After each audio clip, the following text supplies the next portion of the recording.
For today, Thursday, the 10th of June, 2021, we have another morning update for you. Welcome, welcome, welcome. We are live on NTN, coming to you from the Information Command Center, where we continue to keep watch over COVID-19, the management of COVID-19, as well as other developments coming out of the government of St. Lucia.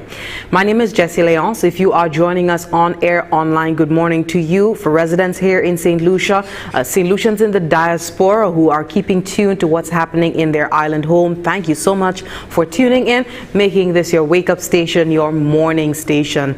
We do have quite a few updates for you. As usual, the latest updates from the Department of Health and Wellness in terms of COVID-19 cases, as well as St. Lucia commemorating Vector Awareness Week. We also have the Ministry of Equity sensitizing the 2021 Community After School Program facilitators. And later on in the program, we will have some word on tourism showing a strong rebound. That's word from the St. Lucia Tourism Authority. We informed you of this earlier in the week. And also the government of Taiwan and St. Lucia continues to strengthen ties, collaborating on various projects.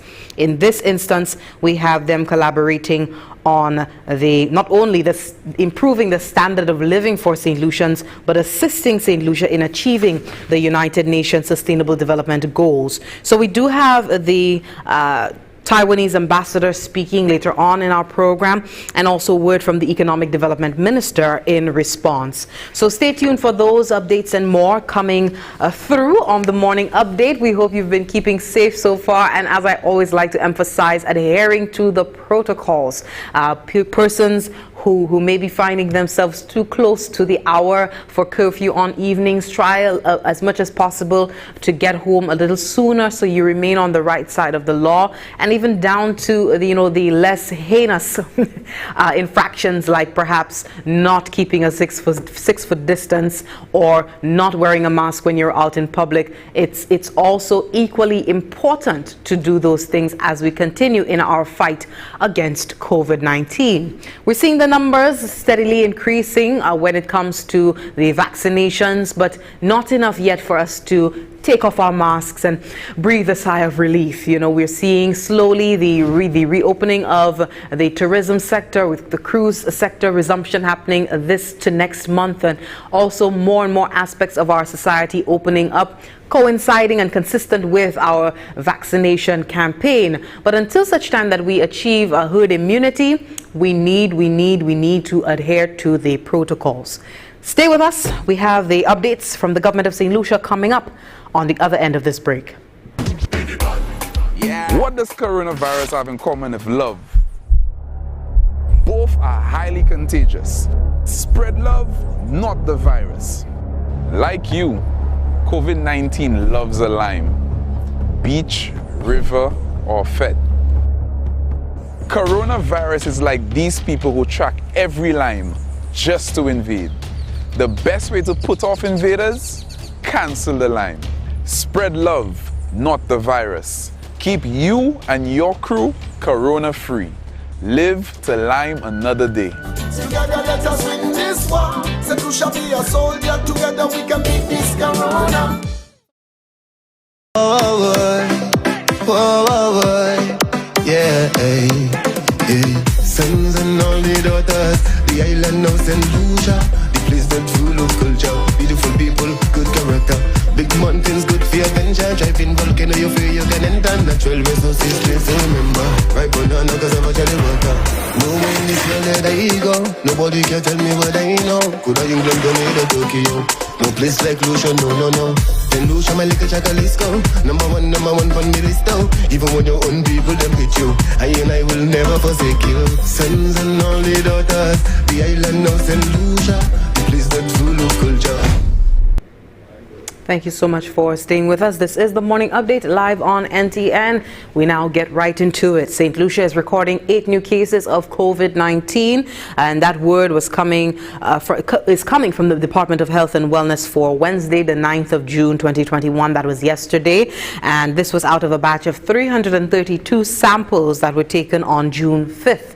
They were all processed on Tuesday, June 8th. The newly diagnosed individuals, as per the usual protocols, they They were seen at the various community respiratory clinics. They were asked to remain in home quarantine until the outcome of their results, and so far, with the 8 that have been confirmed, they have been since placed into isolation, and contact tracing for the newly diagnosed individuals is now underway.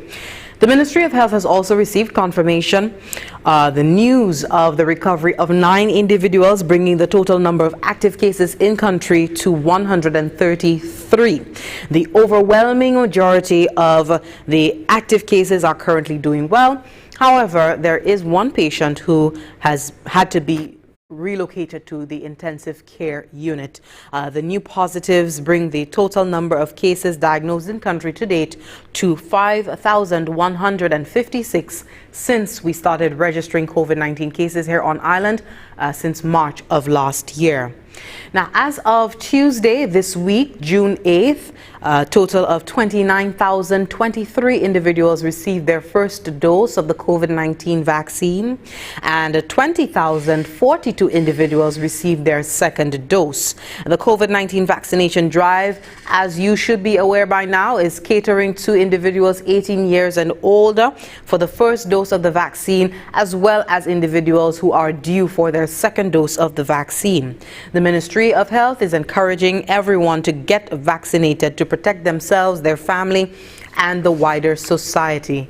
And as usual, we always hear from the Ministry of Health the reminder to continue practicing the infection prevention and control measures to minimize the spread of COVID-19. So washing hands, use of hand sanitizer, wearing the face mask, 6-foot distance, etc., etc., etc. We need not harp it again. You should be aware of all that you must do to protect yourself against COVID-19. We are seeing, as I indicated, the numbers of the vaccinations happening more and more, increasing. And we do hope that persons can go online. If they haven't made the decision, go online, research upon your level, reaching your level of comfortability. You can go on to the hmi.govt.lc and pre-register. Let the government of St. Lucia know, let the Department of Health and Wellness know that you are interested in getting vaccinated. And of course, when you do go to get your first dose, make sure that you bring with you your ID. So it could be your driver's license, a passport, your national ID, just a way that they can identify you and put you in the system. If you're going to get your second dose, do not leave behind your vaccination card, your COVID-19 vaccination card. It's how they can tick you off as fully vaccinated against COVID-19. So if you have to travel, if you have to go on a business trip, you can show that you are fully vaccinated against the coronavirus. We continue with the news this morning on St. Lucia commemorating the Vector Awareness Week. And St. Lucia did join the global community for this observance, which is marked in country by the commencement of the rainy season. Vector Awareness Week this year seeks to bring attention and support to efforts to prevent vector-borne diseases and is being observed under the theme Act Now, Know How, Vectors Live, Breed, Feed. We have Herma DeMarc with a report. Vector Awareness Week is held annually by the Ministry of Health and Wellness. This is in an effort to educate the populace on the dangers of vector-borne diseases and on vector management in the home. The observance is being held from June 7th to 13th, 2021, under the theme Act Now, Know How, Vectors Live, Breed, Feed. This coincides with the commencement of the rainy season, a potential risk period for vector disease outbreaks. At the launch of Vector Awareness Week on Monday, 7th June, Permanent Secretary in the Ministry of Health and Wellness, Benson Emile, explained the importance of the public's participation in the week-long observance. Vector-borne diseases does not discriminate. It affects people of all races, ages, and income levels, and it is because of this we must raise awareness of the diseases, its symptoms, so we can more easily identify it and more effectively manage it. This week and leading into the rest of the year, as we observe Vector Awareness Week, let us equip ourselves with the knowledge, tools, and resources available to fight in the battle against vector-borne diseases. In 2020, St. Lucia experienced one of the worst dengue fever outbreaks, recording a total of 1,306 cases and 3 resultant deaths. St. Lucia continues to be affected by vector-borne diseases, especially dengue fever. Medical Officer of Health Dr. Glensford Joseph said cases of the disease have been recorded in country for 2021. So far, for 2021, the Department of Health and Wellness confirmed 14 cases of dengue, 10 of which occurred within the first 5 weeks of this year, with the last 5 weeks interval occurring for 1 to 2 of the cases. Of these, 68% were male, 21% were hospitalized, no fatalities have been recorded thus far. Due to constraints brought about by the COVID-19 pandemic, majority of the activities for the week will take place virtually.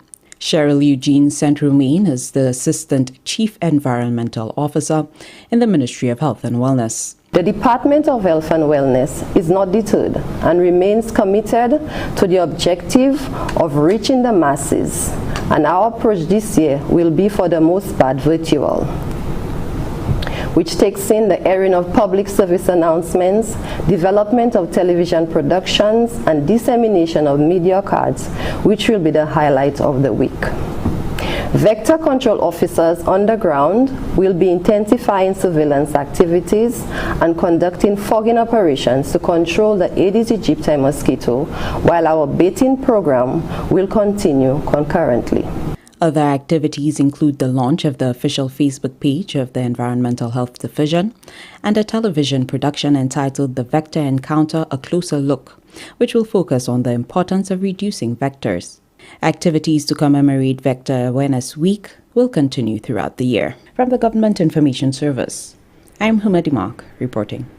Thank you, Homer. And the Department of Agriculture is continuing efforts to raise awareness about the significance of the role played by professional pest managers in maintaining the nation's quality of life. In that thrust, the Division of Plant Research and Development of the Ministry of Agriculture joined with global partners in observing World Pest Day this past weekend. We hear more from the Ministry of Agriculture's Anicia Antoine. St. Lucia's tropical climate facilitates a year-round crop-growing season and supports continuous generations of both pests and beneficial organisms. With the emergence of pests threatening the production of crops, the Department of Agriculture is now increasing efforts and emphasis on pest control methods not aimed at complete eradication, but rather at maintaining pest populations below economic thresholds. This year's observance focused attention on building awareness on the importance of pest control to protect food, human health, and the environment. In highlighting the importance of persons being knowledgeable about the current pests which may affect the agriculture industry in St. Lucia, Chief Plant Research Officer at the Plant Research and Development Division, Hannah Romain, notes that her division has been able to keep pests and diseases such as the black sigatoka and moko disease at bay. Over the years, we have been sharing few pests that are not present in St. Lucia, but are of major concern to us. One is the banana Fusarium oxysporum cubense, which we call it TR4. It's not present in St. Lucia. It's looming on the horizon. Currently, it's in Colombia. It has moved to Peru. And of course, we understand how our banana industry, how sensitive it can be, and at present we are putting all measures in place to ensure that we keep this one out of St. Lucia. Pest management is very costly, and over the years what we have come to realize is that the pests, when they do come in, there's no control. Eradication is just not possible. So we are urging the public to be aware of the pests that move on commodities. Ms. Romain notes that her department's initiatives to both control invasive species and to augment public awareness of pest control methods are in keeping with the Department of Agriculture's overall goal to increase food safety. Activities such as the Don't Pack a Pest campaign have provided a platform to raise awareness about the dangers of transporting food and agricultural commodities across the region. She states that the Department of Agriculture will continue to provide support to farmers across St. Lucia with effective pest control solutions to help prevent the risk of crop loss. Our farmers are the primary producers. They ensure that they provide the food that we have on our tables, and whatever activities that they are engaged in on the farm is critical for our health tomorrow. Now, just note that we've now understanding that to access foreign markets, you need to be able to meet the residual limits. For example, in terms of pesticide residues, that you need to be able to meet residual limits for your country of export. Thankfully, the ministry, the government of St. Lucia had seen the need to put this in place. Now we are able to tap into foreign markets, and we are now able to conduct tests to ensure that the foods that we are exporting meet the requirements of the export market. The public is reminded that permission must be granted from the Plant Research and Development Division before any plant materials are brought into the country. Individuals interested in bringing in new plant commodities and agricultural inputs such as crops, flowers and fertilizers must first visit the Plant Research and Development Division for a pest risk analysis. Once completed and accepted, a plant import permit will be issued to the applicant, allowing the importation of that commodity. From the Communications Unit of the Ministry of Agriculture, I am Anicia Antoine reporting. Thank you, Anicia. Stay with us. When we come back, we have some more updates coming out of the government of St. Lucia. Take a break. Do you know we can limit the spread of the COVID-19 virus? The Ministry of Health is your partner in achieving this solution. Introducing the Amber Wristwatch. The Amber Wristwatch is designed for monitoring daily movements while in quarantine. It provides an accurate location and a precise heart rate. The device is also waterproof and can be worn during all daily functions, like washing the dishes or taking a shower. It's worn like a typical timepiece. The Ministry of Health can now better monitor people in home quarantine and receive alerts of those who do not stay in the confines of their home. A 14-day rental of the Amber Wristwatch is just $75 US. Let us stop the breaches of home quarantine. Thank you for staying tuned. This is the Morning Update live on NTN. If you're just joining us, good morning to you. The Ministry of Equity, Social Justice, Local Government and Empowerment held a one-day workshop at the Chase Gardens Human Resource Center on Monday. That's in Entrepot. The workshop, Chase Gardens Human Resource Center on Monday, June 7th, 2021. The workshop was designed to facilitate the transfer of critical knowledge and skills to enhance the competencies of the community after-school program. The facilitators, more specifically, here Chevroy Marius with the details. Take a look. The Ministry of Equity, Social Justice, Local Government and Empowerment held a one-day workshop at the Chase Garden Human Resource Center on Monday, June 7, 2021. The workshop was designed to facilitate the transfer of critical knowledge and skills needed to enhance the competencies of the Community After School Program CASP facilitators. Mr. Jim Xavier is the Deputy Director of the Community Service Unit in the Ministry of Equity, Social Justice, Local Government and Empowerment. One of the strong points of the program is dealing with behavioral modification in students who have been identified with some behavioral problems. And so we want the feedback that they are improving both in the schoolwork, in the behavior at home and at school. And so they would be reintegrated and would be sort of referred to as normal students once again.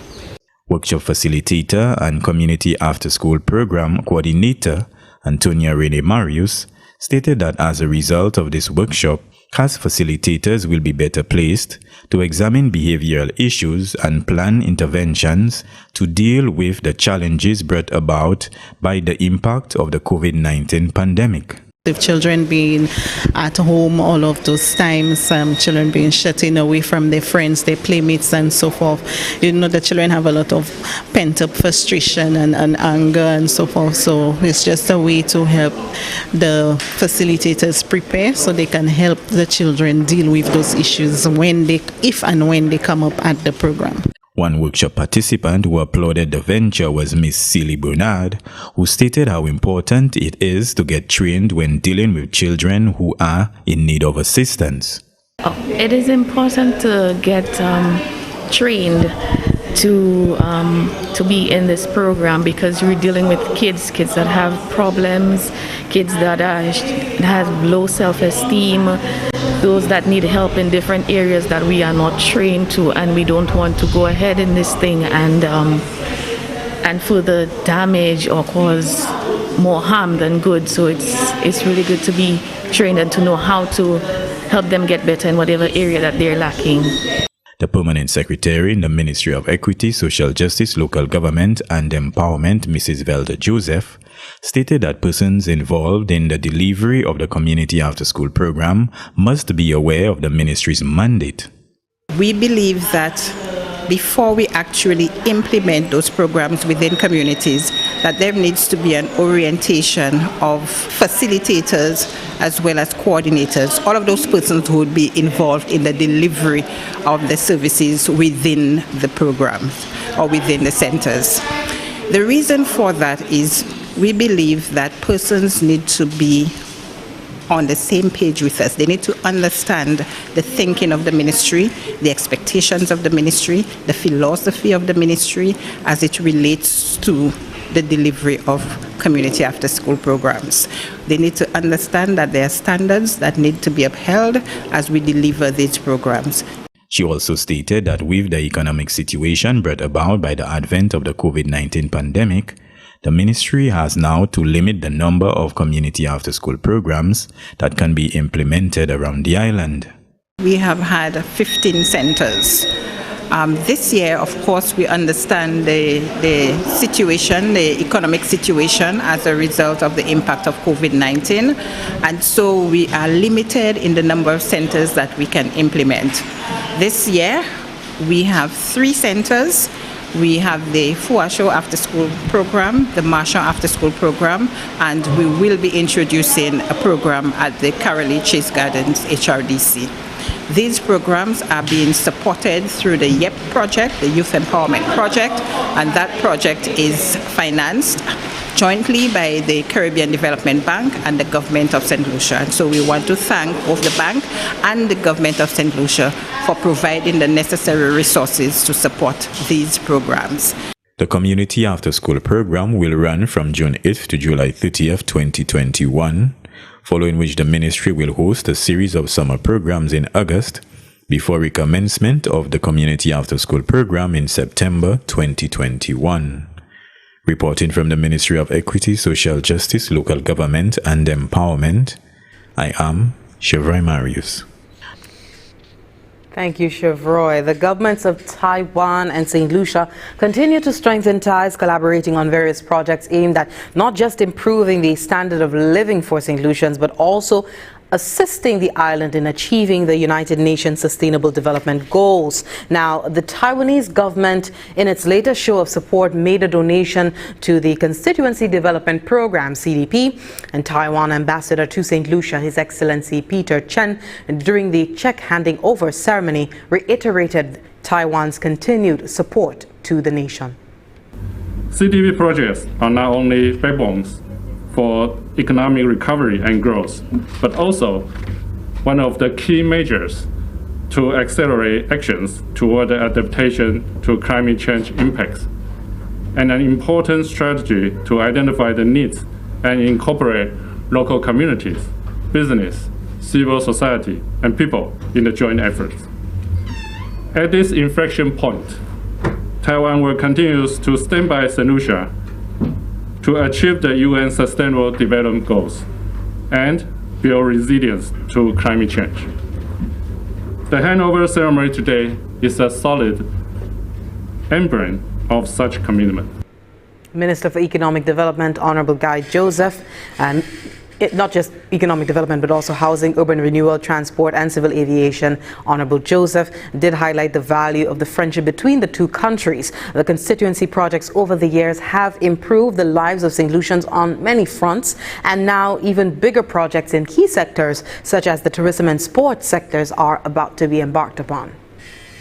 And that is why we believe that our relationship with you is a very, very special one, because you understand the needs of the people of St. Lucia in a way that it makes it so easy to facilitate not just the projects, but the implementation of the projects, where the people who directly benefit from the projects also benefit from the contracts to execute the projects. So they benefit on two counts. They get to do the work and they get the improvement to their area. We also want to congratulate your government for the new initiatives on the CDP, where we are now focused on bigger projects also.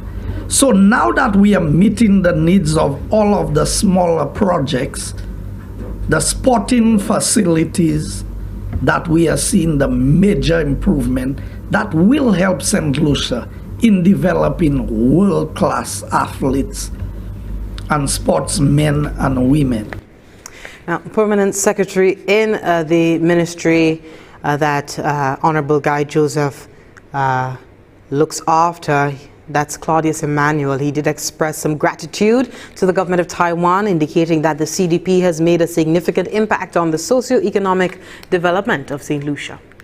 We want to appreciate that and assure our friends from the Republic of China and Taiwan that it is making a significant impact, and we certainly look forward to the continuation of the friendship between our two countries as we continue to champion the importance of small island developing states. Of course, Taiwan is a big small island in the sense that it is really paving the way for us to follow in its footsteps. But certainly, the impact that the CDP has made, in fact, as a component of the bilateral cooperation agreement, which provides a much bigger level of assistance, we want to really signal our appreciation. That was Permanent Secretary in the Ministry of Economic Development, Housing, Urban Renewal, Transport and Civil Aviation, Mr. Claudius Emmanuel. Stay with us. When we come back, our final segment for the morning. We can win this war. Get vaccinated. We're taking our life back. Get vaccinated. We know what to do. Get vaccinated. COVID-19 we won't lose to you. Oh no. Take 2 doses. Take our life back. Time for a brand new day. Take 2 doses. Take our life back. To live and work and play. Take 2 doses. Take our life back. The health experts we trust. Take 2 doses. Take our life back. Vaccinate for you, for yours, for us. Let's take our life back with the safe and effective AstraZeneca COVID-19 vaccine. The mobile vaccination drive is coming to you. Visit the Ministry of Health and Wellness and Bureau of Health Education Facebook pages for more information. Let's take our life back. Vaccinate for you, for yours, for us. Get vaccinated. This message is brought to you by the Bureau of Health Education of the Ministry of Health and Wellness and this station. Thank you so much for staying tuned. In neighboring St. Vincent and the Grenadines, people are beginning to leave emergency shelters to return to their homes as the La Soufrière volcano quietens. We have Tusenkind English Francis of CARICOM News Time with that update. Now for an update of what's happening in St. Vincent and the Grenadines. State-owned NBC Radio reported that people are leaving public emergency shelters to return to their homes in areas adjacent to La Soufrière volcano. The government of St. Vincent and the Grenadines gave the all-clear for persons to return to some locations. Prime Minister Ralph Gonsalves said that the government would continue to provide humanitarian support as people resettle in their homes. While the government has not given the all-clear for persons to resettle in areas of the red zone, Prime Minister Gonzalez said that there could be limited activity with stringent regulations centered on safety. And we have Tucson English Francis again speaking on students sitting the 2021 regional examinations. And that update is that the students are being given additional time to prepare. So again, CARICOM News Times, Tucson English Francis. Students sitting the 2021 regional examinations were given 2 additional weeks of final preparations. Dr. Wayne Wesley, Registrar of CXC, recently announced the Caribbean Examination Council's decision to postpone all upcoming examinations by 2 weeks, following consultations with regional stakeholders. Council approved the delay of the sitting of the regional examinations by a further 2 weeks. This will provide candidates with extra time to prepare for the examinations. Therefore, examinations will commence on Thursday, the 28th of June 2021, with release of results the last week in September to the first week in October as previously communicated. Extension of submission of school-based assessment, SBA. The deadline for submission of SBA will be extended to 30th June 2021 for all CSET and CAPE examinations. In addition, the topics which were released on May 10th, 2021, territories would have submitted queries and Council would have noted that CXC is currently responding, and in this regard, a review is being done to ensure that there is full clarity regarding what has been submitted in terms of the broad topic. Thank you, Tucson for bringing that update to us. We've come to the end of our morning update live on NTN. I'd like to thank you so much for tuning in. As usual, if you're always tuning in on a morning at this time, it's a pleasure to bring you the latest updates from the government of St. Lucia, letting everyone know what's happening, what the plans of the government are, what is happening right now. More specifically, as we're coming to you live from the Information Command Center, our continued response to the COVID-19 situation, which remains a real threat to St. Lucia and the rest of the world. My name is Jessie Leon signing off. For now, we'd like to thank you for watching again, and stay tuned to NTN for more updates as we go on throughout the day. Cheers.